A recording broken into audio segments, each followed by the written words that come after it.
అందరికీ వందనములు. దేవుని నామమున స్తోత్రములు. ఆత్మీయ కుటుంబ సభ్యులందరికీ నా ప్రేమ వందనములు. నేటి మన ధ్యానాంశము, నీ మీద ఆనుకొని మనసునకు పూర్ణ శాంతి. నీ మీద ఆనుకొని మనసునకు పూర్ణ శాంతి. నీ మీద అంటే ఇక్కడ యేసయ్య మీద ఆనుకున్న మనసుకు పూర్ణ శాంతిని కలుగ చేస్తానంటున్నాడు. యెషయా గ్రంథము 26వ అధ్యాయము 3వ వచనం చదువుకుందామండి. ఎవని మనసు నీ మీద ఆనుకొనునో వాణ్ణి నీవు పూర్ణ శాంతి గలవానిగా కాపాడుదువు. ఏలయనగా అతడు నీ యందు విశ్వాసం ఉంచి ఉన్నాడు. ఏం చేసి ఉన్నాడు? ఏలయనగా అతడు నీ యందు విశ్వాసం ఉంచి ఉన్నాడు కనుక ఎవని మనసు దేవుని మీద ఆనుకుంటుందో వారిని ఆయన పూర్ణ శాంతి గలవానిగా చేస్తాడు. ఎందుకు అనగా వారు ఆయన నమ్ముకొని ఉన్నారు కాబట్టి. యేసయ్యను నమ్ముకుంటే నమ్ముకున్న వారికి మెండైన దీవెనలు అని దేవుడు చెప్తున్నాడు. కాబట్టి యేసయ్యను నమ్ముకున్న వారికి పూర్ణ శాంతిని ఇస్తాను అని దేవుడు మాట్లాడుతున్నాడు. ఇది పూర్ణ శాంతి అనేది ఈ యుగము కాదు, ఏ యుగంలోనైనా పూర్ణ శాంతి అనేది మనిషికి కావాలంటే అది యేసయ్యను ఆనుకున్న వారికే పూర్ణ శాంతి దొరుకుతుంది. ఈ ప్రపంచంలో ఏ మనిషికైనా ఏ ఒక్కరికైనా సరే పూర్ణ శాంతి కావాలంటే వారు యేసయ్యను ఆనుకొనవలసినదే. యేసయ్యను ఆనుకున్న దేవుణ్ణి ఆనుకున్న వారికి ఆయన పూర్ణ శాంతిని కలుగచేస్తాడు. ప్రతి యుగములో, ఈ యుగము కాదు ఏ యుగములోనైనా సరే పూర్ణ శాంతి కావాలంటే మనిషికి అది దేవుణ్ణి హత్తుకున్న వారికే దొరుకుతుంది. దేనిని గూర్చి చింతపడకుడి కానీ ప్రతి విషయంలోనూ ప్రార్థనా విజ్ఞాపముల చేత కృతజ్ఞత పూర్వకముగా మీ విన్నపములను దేవునికి తెలియచేయడి. అప్పుడు సమస్త జ్ఞానమునకు మించిన దేవుని సమాధానము మీకు యేసుక్రీస్తు వలన మీ హృదయములకును మీ తలంపులకును కావలి ఉండును. ఇక్కడ ఈ లోకంలో ఉన్న ప్రతి మనిషికి ఏదో ఒక రకమైన శ్రమ, శోధన, వేదన అనేది ఉంటుంది. చింత అనేది ఉంటుంది.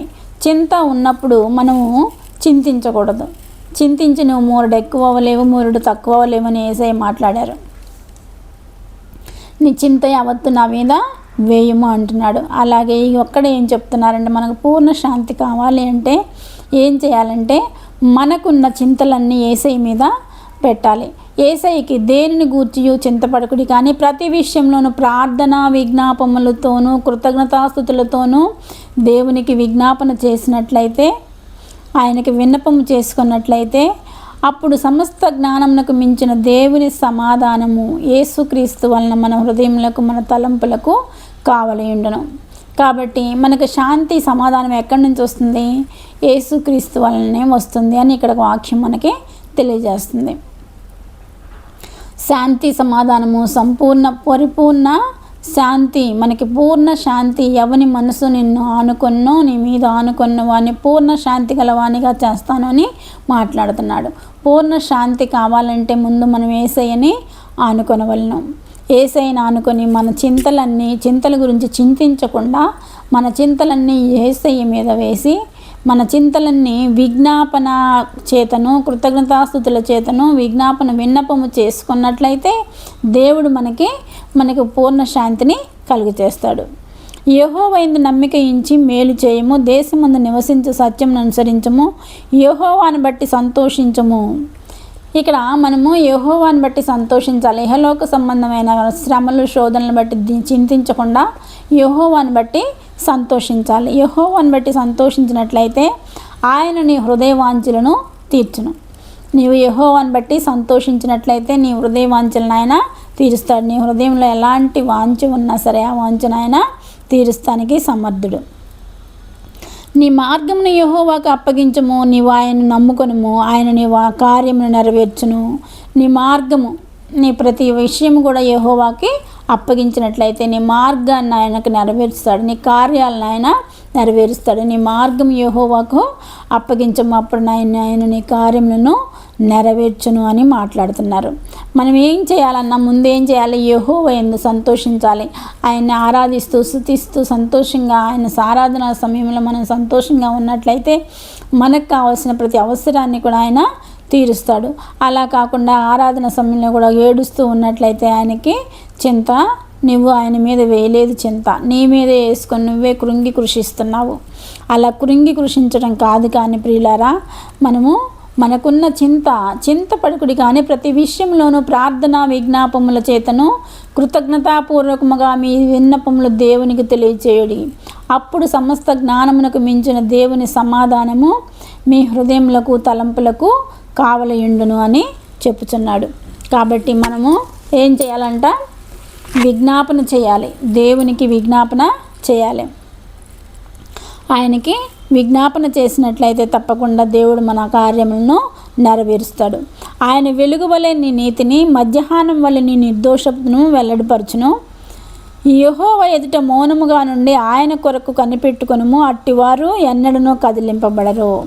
యెహోవా కొరకు కనిపెట్టుకున్నవారు ఎప్పటికీ కదిలింపబడరు. ఎందుకంటే ఈ లోకంలో ఎన్ని శ్రమలు వచ్చినా, ఎన్ని శోధనలు వచ్చినా, ఎన్ని వేదనలు వచ్చినా మనము యెహోవా కొరకు కనిపెట్టినట్లయితే మనము కదిలింపబడము, స్థిరముగా ఉంటాం. మెట్టలు తత్తరిల్లును నాయక అన్నాడు దేవుడు. కాబట్టి నేను నిన్ను విడువను అన్న దేవుడు మనకు తోడున్నాడని మనం నమ్మి ఉన్నట్లయితే మనము యెహోవా పక్షంగా యెహోవాను కనిపెట్టుకున్నట్లయితే మనము కదిలింపబడము. మెట్టల తత్తరిల్లును నేను నిన్ను విడువను అని చెప్పుచున్న దేవుడు మనకు తోడుగా ఉండడం నమ్ముకొని ఉన్నట్లయితే ఎప్పటికీ మనము కదిలింపబడము. నీతిమంతులు నిత్యము జ్ఞాపకములో నుందురు. నీతిమంతులు ఎప్పుడు కూడా జ్ఞాపకంలో ఉంటారు. ఎవరు నీతిమంతులు? నీతిమంతులైన యేసయ్య రక్తంలో కడగబడిన ప్రతి ఒక్కరు కూడా నీతిమంతులే. నీవు నేను రక్షణ పొందిన ప్రతి ఒక్కరు నీతిమంతులే. నీతిమంతులను జ్ఞాపకంలో ఉందరు. యెహోవా జ్ఞాపకంలో ఉంటారు.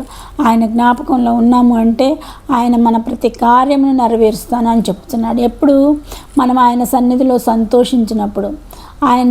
సంతోషించినప్పుడు ఆరాధిస్తూ సంతోషించినట్లయితే మన ప్రతి కార్యమును ఆయన నెరవేరుస్తాను అని అంటున్నాడు. కాబట్టి మనము మన చింత యావత్తు యేసయ్య మీద వేసి ప్రతి విషయంలోనూ ప్రార్థన విజ్ఞాపనలతోనూ కృతజ్ఞతాస్తుతులతోనూ ఆయనకు విన్నవించుకున్నట్లయితే ఆయన మన యొక్క కోరికలను తీరుస్తాడు, మన కార్యములను సఫలం చేస్తాడు. కాబట్టి నీ చింత యావత్తు యేసయ్య మీద వేసి నీవు పూర్ణ శాంతి కలిగిన దానిగా ఉండాలని కోరుకుంటూ ప్రతి ఒక్కరూ ఆయన మీద మీ చింతలన్నీ ఆయన మీద వేసి పూర్ణ శాంతి గల వారిగా ఉండాలని కోరుకుంటూ ఈ చిన్న వాక్యాన్ని ముగిస్తున్నాను. చిన్న ప్రార్థన చేసుకుందామండి. సర్వశక్తి మిక్కిలి కృపగలిగిన ఘనమైన యేసురాజా, మీ పాదములకు స్తుతులు స్తోత్రములు తండ్రి. అద్భుతకరడ ఆశ్చర్యకరడ మీ పాదములకు స్తుతులు స్తోత్రములు నాయన. ఇదిగో ప్రభా, మీరు వినిపించిన వాక్యముకై వందనములు, స్తుతులు స్తోత్రములు నీరు కట్టి ఫలింప చేయండి మా హృదయములలో.